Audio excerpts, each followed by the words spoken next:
nagpunta ako ng project taniman, ito na nadatnan ko.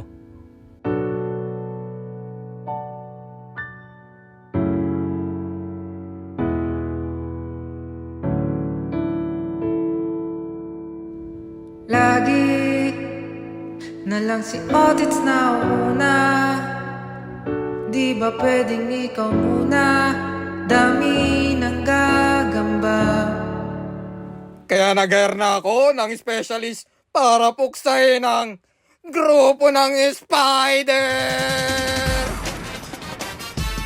Makikita mo talaga sa galaw niya, nasabik talaga siya sa bawi. Makikipagkamay lang sana siya kay Krolong, ngunit shoo! Nako, yari kayo kay Kuratong Balileng. Nahuli na si Binuno. Napasa kami ng ni Kuratong Balileng, ang leader ng Phantom Troop. Hoy, Krolo, asan na yung mga kasama mo? Nako, katapusan nyo na. Ba't ba kasi tinira nyo pa yan? Shoo! Sinalakay na nga ni Kuratong ang iba pang miyembro ng Spider. Ngunit, wala na siyang naabutan. Sa sobrang dismaya ni Kuratong, pinagwawasak niya yung kanilang tarima. Gusto kong makuha ang kapangyarihan. Ang kapangyarihan para maibalik ang mga kaluluwa na naggugulo dito sa lupa, kung saan ang lugar na dapat nilang paglalagay. Kadena. Sinimulan na nga ni Kuratong mag-layout ng patibong. Nakayari mo kang gagamitan pa ng tube chain. Hindi nga ako nagkamali. Ganito gumagana ang aking kadena. Teaser pa lang pala yun. Kaya pinagpapako niya na ang lahatan. Hinuhulugan niya pala ng tube chain kung saan magpapako sa baba. Para pag hinulugan yung patibong, mahusgahan ang kadena niya.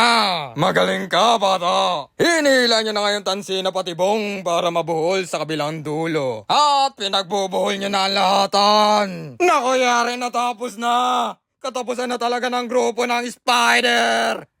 Ay, hindi pa pala. Gagamitan pa pala ng tube chain para mahusgahan ang sukat ang layout. At naisip pabalid ni Kuratong kung gaano kahaba ang kanyang tube chain. Maloko to, pinapakyo ako . Pagtapos mag-layout ni Kuratong ng lahatan, nag-break time muna siya. Dahil nagsipagtakasan ng mga miyembro ng Phantom Troop, naisipan na lang ni Kuratong mag-layout ng patibong. Pagtapos ka kumain ni Coach Mab! Lokong Kuratong, nag-half day lang. Pinaglilipat na nga ni Coach Mab yung mga hollow block para makapagpalitada ng walang sagabal. Agi! Pansamantala niya munang ikakamada sa Gedli. Pagtapos magakot ni Coach Mab, biglang umulan! Batang-bata may tulo! Kaya napatigil si Coach Mab. Nawala siya sa focus. Mas binigyan niyang pansin yung mga batang may tulo. Tinandaan niya yung mga butas para pagtila, tatapalan niya sa ere. Itong hollow block, di pa nga natitira, nagkatulo na agad. Tapos ito, hindi natulo.